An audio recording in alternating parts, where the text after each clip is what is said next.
আসসালামু আলাইকুম। প্রিয় শিক্ষার্থীরা, আশা করি সবাই ভালো আছো।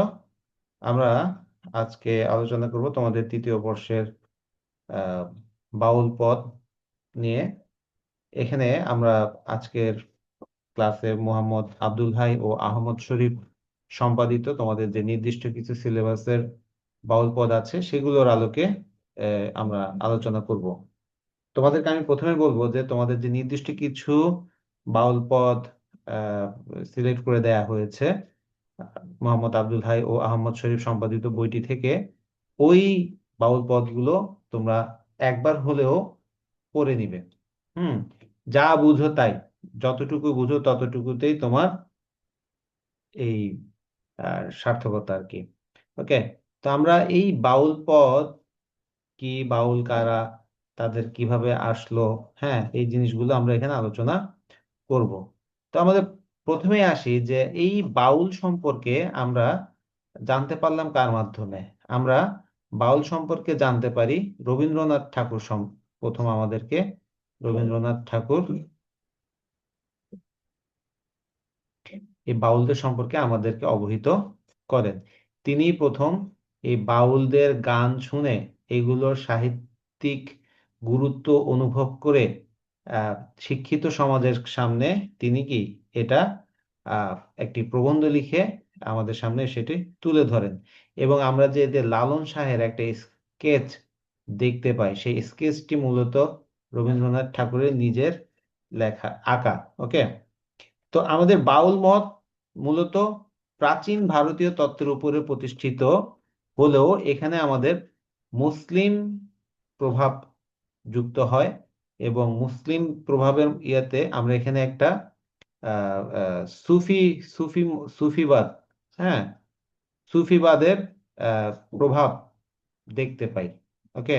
সুফিবাদের প্রভাব আমরা এখানে আহ, দেখতে পাই।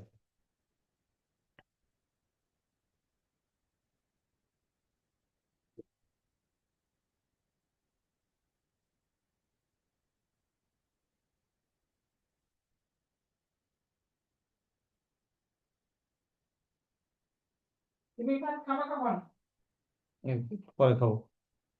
তো দেখো, এখন এই যে যে বাউলদের যে বাউল পথ আমরা জানতে পারলাম, এখানে বাউলদের প্রচার, এটা কিন্তু মূলত একটা আলাদা ধর্মমতের মতো। হ্যাঁ, আমরা যেমন হিন্দু ধর্মমত, খ্রিস্টান ধর্মমত, এরকম মুসলিম ধর্মমত আছে, বাউলটা সম্পূর্ণরূপে একটি নিজস্ব ধর্মমত। এবং এই তাদের মূল বিষয়বস্তু হচ্ছে আমাদের দেহ। তাদের বিশ্বাস সৃষ্টিকর্তা আমাদের দেহের মাঝেই বসবাস করেন। ওকে। এবং তিনি তাকে আমাদের বাইরে খুঁজতে যাওয়ার দরকার নাই, তাকে আমরা আমাদের দেহের মাঝে কি খুঁজে পাবো। তো এই তারা আত্মার একটা স্বরূপকে উপলব্ধি করা, আত্মার একটা বিষয়কে নিয়ে আসা, অনেক কিছু এখানে চলে আসে। হ্যাঁ। তো এখন যেমন মনে করো আমরা বাউল বললে যেরকম দেখি যে গাঁজা খাচ্ছে বা এরকম ইয়া করতেছে, হ্যাঁ, সেগুলো কিন্তু আসলে ভণ্ড বাউল। হ্যাঁ। যারা রিয়েল বাউল তাদের ভিতরে কিন্তু এইসব জিনিসগুলো নাই। সত্যিকারের আধ্যাত্মিকতা মানে স্পিরিচুয়ালিটি তাদের ভিতরে ভর করে। তো মানে তারা মনে করে যে খোদাকে পাওয়া বা সৃষ্টিকর্তাকে পাওয়ার উপায় হচ্ছে নিজের আত্মার পরিশুদ্ধি। ওকে। আমরা কিন্তু আত্মার পরিশুদ্ধিটাকেই এখানে আমরা দেখতে পাই। তো দেখো যে এই আত্মার পরিশুদ্ধি মানে কি, আত্মার পরিশুদ্ধি মানে হচ্ছে নিজের মন থেকে সকল অহংকার, রাগ, ক্ষোভ, হতাশা ইত্যাদিকে কি করে ফেলা, নিশ্চিহ্ন করে ফেলা। বিশেষ করে অহংকার জিনিসটা, তাই না? আমরা যদি ইসলামী ইয়েতেও দেখি যে আল্লাহ বলছেন যে কি, যার মনে বিন্দু পরিমাণ অহংকার থাকবে সে জান্নাতে প্রবেশ করতে পারবে না। এবার এছাড়াও আমরা এই যে আত্মার পরিশুদ্ধির ব্যাপারটা আমরা চর্যাপদের ইহাতেও দেখি যে চর্যাপদের কবিরাও কি এই বিভিন্ন সাধন সঙ্গীতে এই আত্মার পরিশুদ্ধি বা তারা যে নির্বাণ লাভের কথাটা বলেছে, সেই নির্বাণ লাভের বিষয়টা এখানে আমাদের দেখতে পাই। তো বাউল হচ্ছে আমাদের মানে তারা তাদের জীবনের ব্রতই হচ্ছে যে এই আত্মার পরিশুদ্ধি লাভ করা। আমাদের বাউল ধর্ম বা এই বাউল উম, ধর্ম প্রচার ক্ষেত্রে যার অবদান সবচেয়ে বেশি আমাদের বাংলাদেশের পার্সপেক্টিভে, তিনি হচ্ছেন লালন। এই লালন আমাদের বাউল মত প্রচার প্রসারের ক্ষেত্রে তার অবদান সবচেয়ে বেশি। আরো অন্যান্য কিছু বাউলও আছে, তবে তার অবদানই সবচেয়ে বেশি আমরা দেখতে পাই। তো বাউলদের যে মানে এই বিষয়টা আমাদের অনেক ধরনের আছে, প্রকারভেদ আছে, নানা ধরনের তাদের চিন্তা ভাবনা আছে। সেই বিষয়গুলো আমরা আস্তে আস্তে একটি একটি করে আলোচনা করব। তো দেখো, এই যে বাউল নামের উৎপত্তিটা কিভাবে হলো। এখানে বাউল বলতে বোঝানো হলো যে অশিক্ষিত বলে, অশিক্ষিত মানে তাদের কোনো শিক্ষা দীক্ষা নাই। এই কারণে দেখবে যে বাউল গানের কোনো কেউ লিখে রাখে না। হ্যাঁ, আমরা যে লালনের যে গানগুলো জানতে পারি, সেই লালন কিন্তু তার গানগুলো লিখে রাখেনি। লালন তার গানগুলো যখনই তিনি একটা গান তার মাথায় এসেছে বা তার কাছে সেটি ভাবটা এসেছে, তিনি সাথে সাথে রাত নাই দিন নাই, হ্যাঁ, সাথে সাথে তার সাথে যে ইয়ারা ছিল, তার অনুসারী যারা ছিল, তাদেরকে ডেকে নিয়ে তাদেরকে কি করছে, বলছে তোমরা কি করো, আমার গানটা শুনে রাখো, এভাবে বলেছে। আমরা কিন্তু দেখো যে এই তিনি এগুলো লিখে রাখার ব্যাপারে কোনো ইয়ে দেওয়া হতো না, কারণ একসময় মনে করা হতো যে লিখিত লিখে রাখার ব্যাপারটা কিন্তু আসলে ঠিক না।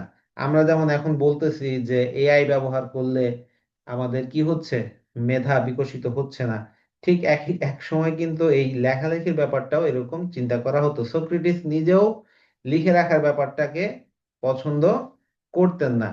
হ্যাঁ, তাতে তিনি মনে ইয়ে করতেন যে কি, এটা লেখালেখির কারণে আমাদের মস্তিষ্কের কর্মক্ষমতা, স্মৃতিশক্তি এগুলো কি কমে যায়। তো বাউল পদের নামের উৎপত্তিটা হয়েছে বাতুল শব্দ থেকে।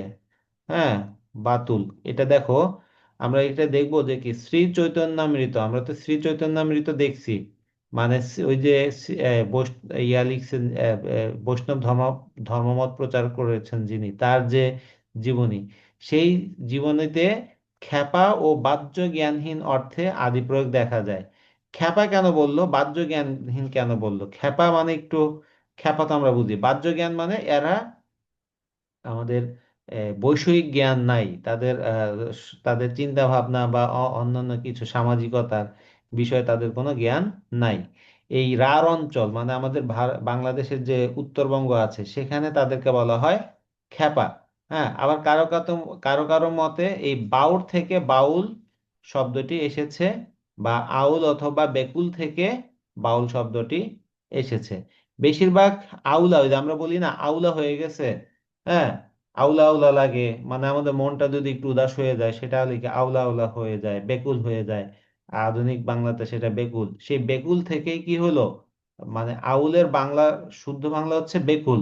সেই বেকুল থেকেই আসলো আমাদের কি এই বাউল। ওকে।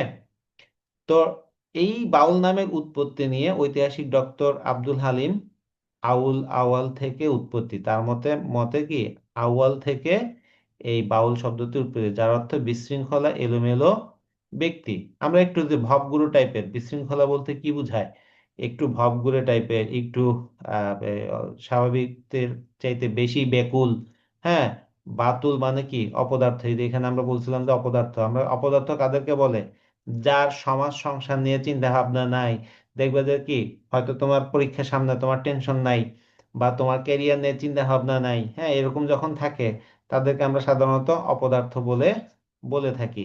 তো ঠিক তেমনি এই বাউলরা বৈষয়িক জ্ঞান এসব বিষয়ে একদমই তাদের কি থাকে না, আগ্রহ থাকে না। এই তারা মানব ধর্মের সাধনা করে, তারা মানব দেহের মধ্যেই তারা সবকিছু খুঁজে পায়। এই দেহের ভিতরেই তারা মানে সবকিছু সৃষ্টির তত্ত্ব আছে বলে তারা মনে মনে করে। এই জন্য তারা মনের মানুষ, হ্যাঁ, মনের মানুষ খুঁজে, মনের মানুষ, হ্যাঁ, আমার মনের মানুষকে যে আমি খুঁজে ফিরি যারে, যে গান থেকে কি রবীন্দ্রনাথ ইয়ে করেছিল, এই আমাদের জাতীয় সঙ্গীতের সুরটা নিয়েছিল। তো বাউলের গান, সেই গানটাই তাদের প্রধান কি অঙ্গ। হ্যাঁ, এবং এই গানের মাধ্যমেই তারা তাদের আশা আকাঙ্ক্ষা আকুতি সবকিছু কি তুলে ধরে। আমাদের এই যে রক্ত মাংসের দেহ, হ্যাঁ, যে এখানে নানা রূপকের মাধ্যমে সেইটার মধ্যেই তারা তাদের জীবন তত্ত্ব, তাদের যে দর্শন, সেগুলোকে তারা কি ফুটিয়ে তোলে। যেমন আমরা পড়ি না, পড়ছি, আমরা গান শুনছি না, খাঁচার ভিতর অচিন পাখি কেমনে আসে যায়, ধরতে পারলে মনোবেরি দিতাম পাখির কি পায়।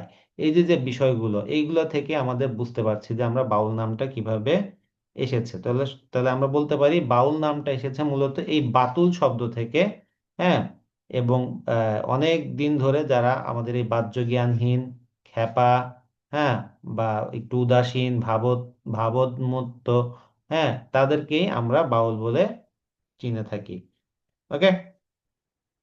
তো বাউল শব্দটি আমরা এখান থেকে বুঝি যে তারা একটু স্বাভাবিকের চাইতে বেশি উদাসীন, স্বাভাবিকের চাইতে তারা একটু বেশি ব্যাকুল। হ্যাঁ, এবং এই কিন্তু বাউলরা কখনোই সমাজের উঁচু স্তরে কি পায় নাই, স্থান তারা পায়নি। সব সময় তাদেরকে নেগলেক্ট করা হয়েছে। যেমন দেখো, এখনো কিন্তু বাউলদের উপরে নানাভাবে কি হামলা ঠামলা করা হচ্ছে। হ্যাঁ, তো এই যে যে এই যেহেতু তারা মর্যাদা পায়নি, তারা যেহেতু তাদের উপরে নানাভাবে ইয়ে করা হচ্ছে, আহ, মানে অবহেলা করা হচ্ছে, সেই বিষয় থেকে আমরা বুঝতে পারি যে তাদের এই কারণে তাদের বাতুল বা ব্যাকুল বলা হয়ে থাকে। তো যাই হোক, আমরা এখন আলোচনা করব যে বাউলদের যে আহ, তিনটা বিষয় আছে সাধনার স্তর। বাউল সাধনার এই তিনটা স্তর সম্পর্কে আমরা এখন আলোচনা করব। তো প্রথমে আসে যে বাউল সাধনার যে প্রথম স্তর যেটি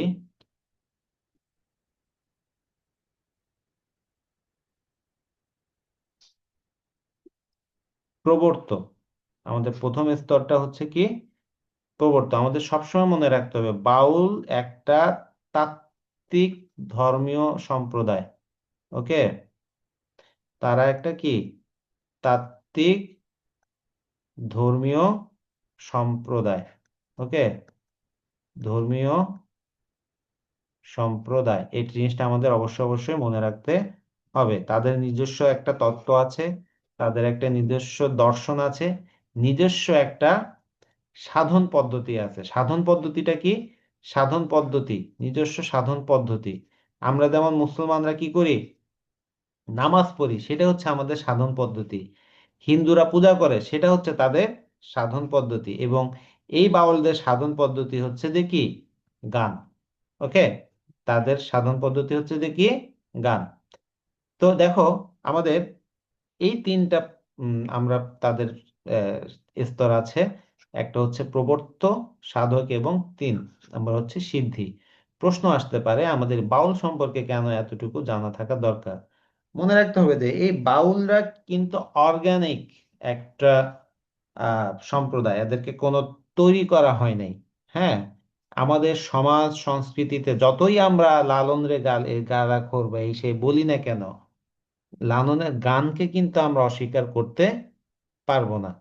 লালনের যে দর্শনটা ছিল, ফিলোসফিটা ছিল, সেটাকে আমরা কিন্তু অগ্রাহ্য করতে পারবো না। যেমন শাহ আব্দুল করিম যখন বলল যে কি গাড়ি চলে না, চলে না, চলে না রে গাড়ি চলে না, আহ, চড়িয়া মানব গাড়ি যাইতেছিলাম বন্ধুর বাড়ি। এই যে যে দেখো, গানগুলোর ভিতরে যে কত গভীর দর্শন লুকিয়ে আছে, সেগুলোকে আমরা অস্বীকার করতে পারবো না। এবং এটা যেহেতু আমাদের একটা সম্পদ, এ কারণে তাদের সম্পর্কে আমার জানতে হবে। তোমার যদি একটা সম্পদ থেকে থাকে, তুমি কি সেই সম্পদ সম্পর্কে জানবে না, খোঁজ খবর নিবে না? সেটাই এখানে বলা হয়েছে। তো যাই হোক, বাউল এই তাত্ত্বিক ধর্ম সম্প্রদায়। বাউলদের ধর্মের তত্ত্ব দর্শন আলাদা। হ্যাঁ, এবং তাদের যে তিনটা ভাগ সাধনার, সেটি হলো প্রবর্ত, সাধক, এবং সিদ্ধি। ওকে, এখানে আমাদের এই সর্বশেষ যেটি আছে সিদ্ধি, এটা ইম্পর্টেন্ট। এটা নিয়ে একটা আলাদাভাবে প্রশ্ন আসার সম্ভাবনা আছে। প্রথমে আসে আমাদের প্রবর্ত। প্রবর্ত বলতে আমরা কি বুঝি? প্রবর্ত মানে এটা হচ্ছে আমাদের বাউল সাধনার প্রথম স্তর। ওকে, প্রবর্ত অবস্থায় একজন সাধক মানে এই যে আহ, প্রেম, তার মনে প্রেম জেগে উঠে, সে প্রেমের যে মহিমান্বিত রূপটা সেটা সে বুঝতে পারে। এবং এই আহ, তখন উম, ওই তাকে তার মানে একটা আমাদের যে দেহতাত্ত্বিক বিষয় আছে, আমরা যদি এইভাবে মানুষটাকে যদি এভাবে চিন্তা করি, হ্যাঁ, একটা মানুষ যদি এভাবে চিন্তা করি, ওকে, তাহলে এই এই এই এই যে এভাবে সে যদি বসে থাকে, ওকে, তার হাত আমি যদি এভাবে দিলাম, মানে কোলের উপরে হাত রাখা আছে এরকম মনে করো আর কি। তো তার এই যে আমাদের এখানে আহ, আমাদের একটা মেরুদণ্ড আছে, তাই না? এই যে মেরুদণ্ডটা, এই মেরুদণ্ডের ভিতরে আমাদের এক সাইডে একটা আছে ওই অগ্নি, আর একটা হচ্ছে পানি, মানে এরকম করে একটা কিছু ভাগ আছে, মানে একদিকে তোমার গরম, একদিকে তোমার ঠান্ডা। তুমি দেখবে তোমার নাক দিয়ে তুমি নিঃশ্বাস নিচ্ছ না, তুমি যে কোনো এক এক সময় এক এক নাক দিয়ে তুমি নিঃশ্বাস নিচ্ছ, কখনো ডান দিয়ে, কখনো বাম দিক দিয়ে। এটার উপরে নির্ভর করে বিভিন্ন ধরনের ফিলোসফিক্যাল বিষয়গুলো আলোচনা করা হয়। তো যাই হোক, এখানে যেটা হচ্ছে যে সেটা যে এই যে আমাদের এর জন্য তার ভিতরে যে এই যে আমাদের এই যে যে মেরুদণ্ডের যে ভিতরে একটা স্পাইনাল কর্ড আছে, হ্যাঁ, সেই সুষুম্নায় সঞ্চিত, ওটাকে বলা হয় সুষুম্না। ওকে, সেটাকে কি বলা হয়? সুষুম্না। সেই সুষুম্নায় আমাদের যে শুক্র রাশি, মানে আমাদের যে কামনা বাসনা, আমাদের আহ, যেটা জমা হয় আর কি, হ্যাঁ, সেটাকে ইরা মার্গে, ইরা বলে এখানে আরেকটা নারী আছে, ইরা মার্গে চালনা করে সেটাকে উম, ঠান্ডা করা হয় আর কি। তো আমার এক বন্ধু আমাকে বলছিল যে তোমার এই জিনিসটা মানে হচ্ছে কামকে ওভারকাম করা। হ্যাঁ, কামকে ওভারকাম করা মানে তোমার ভিতরে যখন একটা দৈহিক চাহিদা তৈরি হবে, তোমার ভিতরে যখন একটা বিপরীত লিঙ্গের প্রতি উম, শারীরিক আকর্ষণ তৈরি হবে, সেই জিনিসটাকে কন্ট্রোল করে তাকে নিউট্রাল করার ব্যাপারটাই, এটাকে বলা হচ্ছে প্রবর্তন। মানে এখানে তোমার প্রেম জাগবে, কিন্তু আহ, জৈবিক চাহিদা জাগবে না, জৈবিক চাহিদাটাকে কন্ট্রোল করা হবে। এরপরে আসে আমাদের সাধক। ওকে, এটা হচ্ছে আমাদের দ্বিতীয় স্তর। এই দ্বিতীয় স্তরে কি হয়, আহ, মানে আমাদের যে এর এর আগের স্তরে তো আমাদের ওই যে কামনা সাধনার বিষয়টাকে স্টপ করে রাখা হয়েছে, তাই না? হ্যাঁ, এখানে কি হয়, সেই রতি স্থির করে, রতি স্থির করা হয়। ওকে, রতি মানে কি, ওই যে তোমার সেক্স করার যে বিষয় ইয়েটা আসে, হ্যাঁ, সেই বিষয়টাকে স্থির করা হয়। এবং এই জন্য মানে মস্তিষ্কে আমাদের শুক্র রাশিকে একটা আলাদা ইয়েতে করে এনে অন্য একটা পথে, হ্যাঁ, অন্য একটা পথের মাধ্যমে, এটা নিয়ে তোমাদের একটা ইউটিউব ভিডিও আমি শেয়ার করবো, এই যে এগুলাকে পিঙ্গলা, সুষুম্না, হ্যাঁ, তারপরে শুক্র রাশি, এগুলা আছে। আহ, মানে এখানে এসে তারা এই জিনিসটাকে স্টপ করে ফেলে আর কি। এর আগে যেমন কি করছিল, মানে সোজা কথা গরম হচ্ছে ঠান্ডা করতেছিল, হ্যাঁ, আর এখানে এসে কি করে, সেই জিনিসটা একদম গরম হওয়ার বিষয়টারে বন্ধ করে দেয়, চুলা বন্ধ করে দেয় আর কি। আমি জাস্ট তোমাদের বোঝার জন্য এভাবে উদাহরণগুলো দিচ্ছি, হ্যাঁ, এবার আবার পরীক্ষার খাতায় লিখে দিও না। এরপরে আসে আমাদের সিদ্ধি। সিদ্ধিটা গুরুত্বপূর্ণ। এবং উম, এই আচ্ছা আচ্ছা, যখন এই সাধক সাধক ইয়েতে যখন আসে, হ্যাঁ, সাধক ইয়েতে যখন আসে, তখন মানে তারা এখানে তো সে প্রেমে পড়ে, হ্যাঁ, আর এখানে তারা কি অমৃত রূপটা লাভ করে, এখানে তাদের অমৃত রূপ তারা এখানে লাভ করে। এক মিনিট। এবং সর্বশেষ হচ্ছে সিদ্ধি। সিদ্ধি হচ্ছে এই সাধনার সর্বশেষ স্তর। এটা নিয়ে একটা আলাদা প্রশ্ন হতে পারে, আমি কিন্তু আগে বলে দিচ্ছি। তো এই সাধনার সর্বশেষ স্তর সিদ্ধি, এখানে কি হয়, এই যে এর আগে তো প্রেম জেগে উঠছে, সেটাকে নিউট্রাল করছে, এরপরে সেই রতি, রতিটাকে স্টপ করে দিয়েছে, হ্যাঁ, এই দুইটা স্তরকে পূর্ণাঙ্গভাবে যখন সে কন্ট্রোল করতে পারে, তখনই সে সিদ্ধি লাভ করে। অর্থাৎ ইরা, পিঙ্গলা এবং সুষুম্নাকে, এই তিনটাকে সঠিকভাবে পরিচালনা করতে পারলেই আমাদের মাথায় রাখতে হবে ইরা, এই শব্দগুলো মুখস্থ করে ফেলতে হবে। ইরা, পিঙ্গলা, ইরা, পিঙ্গলা এবং কি সুষুম্না। হ্যাঁ, ইরা, পিঙ্গলা, সুষুম্না এগুলোকে পরিচালনা করতে পারলে একটা তখন কি হয়, পরমানন্দ, পরমানন্দ লাভ করে। পরমানন্দ বলতে বোঝাচ্ছে যে তোমার মন থেকে সব ধরনের ইয়া যখন চলে যায়, হ্যাঁ, তখন তোমার মনে একটা আলাদা সুখ অনুভব হয়। সেই জিনিসটাকে এখানে বলা হচ্ছে। ফলে আমাদের এই এই ইয়াতে আসলে আমাদের সকল ধরনের মনের যে ক্লান্তি আছে, অবসাদ আছে, হ্যাঁ, এসব কিছু চলে যায় এবং মন সজীব থাকার কারণে তোমার শরীরটাও কি অনেক বেশি সজীব থাকে। এই যে মানে এই এই এই একটা সাধককে, একজন বাউলকে তিনটা স্টেজে এসে আহ, কি করতে হচ্ছে, কন্ট্রোল করতে জানতে হবে, তখনই সে একজন সত্যিকারের বাউল সাধক হবে। ওকে। তো এরপরে দেখো আহ, যেটি আছে সেটি হচ্ছে যে আমাদের বাউলদের, আমরা অসাম্প্রদায়িক চেতনা বিষয়টা নিয়ে একটু আলোচনা করব। আমাদের বাউলরা সবসময় অসাম্প্রদায়িক।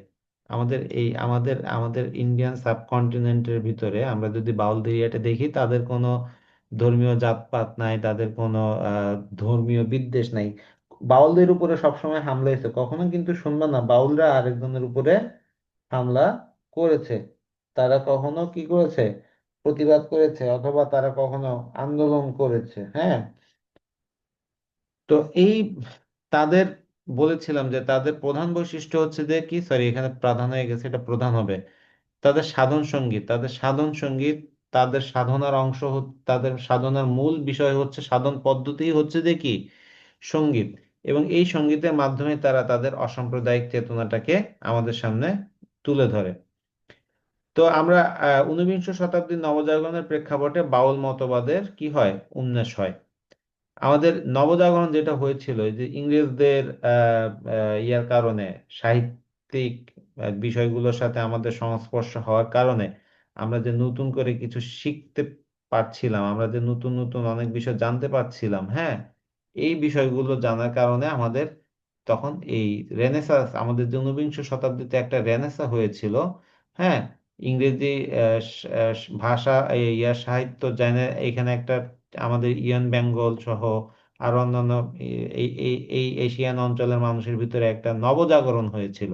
তাই মাইকেল মধুসূদন দত্ত কিন্তু কি ওই যে মেঘনাদ বধ কাব্য লিখতে পেরেছিল। তো সেই প্রেক্ষাপটে আমাদের বাউল মতবাদের কি হয়, উন্মেষটা হয়। তো এই বাউলরা কি করেছিল, বৈষম্য, অবিচার, ধর্মীয় সংকীর্ণতা, জাতভেদ ইত্যাদির অভিজ্ঞতা থেকে তারা নিয়ামক ছিল। যেমন আমরা জানি যে লালন, হ্যাঁ, লালনের যে লাইফ, আমরা যখন এটা পরে আলোচনা করব, এখন প্রাসঙ্গিক ভাবে বলি যে তিনি কিন্তু একজন বিভিন্ন অনুযায়ী, ধর্মমত অনুযায়ী সে একজন হিন্দু ছিল। তো তার গুটি বসন্ত হয়েছিল। তো গুটি বসন্ত হয়ে গেছিল, মারা গেছে মনে করে তাকে পানিতে ভাসিয়ে ফেলা হয়, ভাসিয়ে দেওয়া হয়। তো তাকে একটা মুসলমান ফ্যামিলির ইয়া পায়, নিঃসন্তান ফ্যামিলি, তারা এসে তাকে তাকে যখন লালন পালন করে সুস্থ করে, ইয়া করে। তো সেই মুসলমানের বাসায় ভাত খেয়েছে দেখে, হ্যাঁ, মুসলমানের বাসায় সে সেবা নিয়েছে দেখে, সে যখন তার গ্রামে তার ইয়েতে গেল, ফিরে গেল, তখন সেখানে তাকে একসেপ্ট করা হয়নি। ওখানে গিয়ে তিনি তখন একটা চরম আঘাত পান, এবং ওই আঘাত পেয়ে তখন এসে তিনি বৈষম্য, অবিচার, এই ধর্মীয় সংকীর্ণতা, জাতভেদের এই অভিজ্ঞতার আলোকে, হ্যাঁ, তিনি তার নতুন ইয়েটা সৃষ্টি করেন, তিনি একটা নতুন বাউল মতবাদের ইয়েটা শুরু করেন। এই বাউল সম্প্রদায়ের ইয়েটা একটা জিনিস দেখবো যে হিন্দু মুসলিম ধর্মের সংমিশ্রণ আমরা এখানে দেখতে পাই। যেমন হিন্দুদের বৈষ্ণব আর মুসলমানদের সুফিজম। ওকে, এই দুইটা জিনিসের সংমিশ্রণ আমাদের এই বাউলদের ভিতরে আমরা দেখি। কারণ এখানে দেখো যে আহ, আহ, আমাদের এই বাংলাদেশ অঞ্চলে, বাংলাদেশ অঞ্চলে বাউলদের একটা আহ, মূল, আমাদের ধর্মীয় ইয়েতে যদি দেখি যে তারা এখানে মূলত দুই ধর্মের মানুষ বসবাস করে, একটা হিন্দু আর একটা মুসলিম। হ্যাঁ, আমাদের বান্দরবান পার্সপেক্টিভে সেটা একটু ভিন্ন। হ্যাঁ, কিন্তু বান্দরবান দিয়ে বা পার্বত্য এলাকা দিয়ে তো আমি পুরো বাংলাদেশকে কল্পনা করতে পারবো না। বাংলাদেশের বাকি সব অঞ্চলে দুইটাই ধর্ম আছে, হিন্দু এবং মুসলিম। তো এই কিন্তু এদের ভিতরে একটা আমাদের কি ছিল, বিভেদ ছিল। সেই বিভেদকে তারা ইয়া করার জন্য, নিউট্রালাইজ করার জন্য বা দূর করার জন্য তারা হিন্দু মুসলিমের সংমিশ্রণ তাদের এই অসাম্প্রদায়িক ইয়াতে নিয়ে এসেছিল। এবং তাদের সবচেয়ে বড় ছিল যে কি, মানুষের ভিতরে ভেদাভেদের অবসান। এই জিনিসটা আমাদের লক্ষণীয়। বাউলদের কিন্তু এই যে বলে না, জাত গেল জাত গেল বলে, হ্যাঁ এ কি আজব কারখানা। তো এই যে যে বিষয়গুলো, ওকে, আমাদের বাউল পদের আহ, এই ইয়াটাকে আমাদের সামনে তুলে ধরে। তো আমরা আজকে আসলে, আমি আসলে একটু টায়ার্ড লাগতেছে খুব। আহ, এখানে আর ক্লাসটা কন্টিনিউ করব না, আজকে ক্লাসটা এতটুকুই থাকুক। আগামী ক্লাসে আবার বাকি অংশগুলো নিয়ে আলোচনা করবো আর কি। হ্যাঁ, তো সবাই ভালো থাকবে, আর তোমাদের সাজেশন যেগুলো দিয়ে দিয়েছি ওগুলো একটু ভালো করে দেখে নাও। আহ, ইনশাল্লাহ নেক্সট ক্লাসে কালকে আবার রাত্রে 9টার দিকে আবার ক্লাস করাবো আর কি। হ্যাঁ, তো সবাই ভালো থাকবে। আসসালামু আলাইকুম।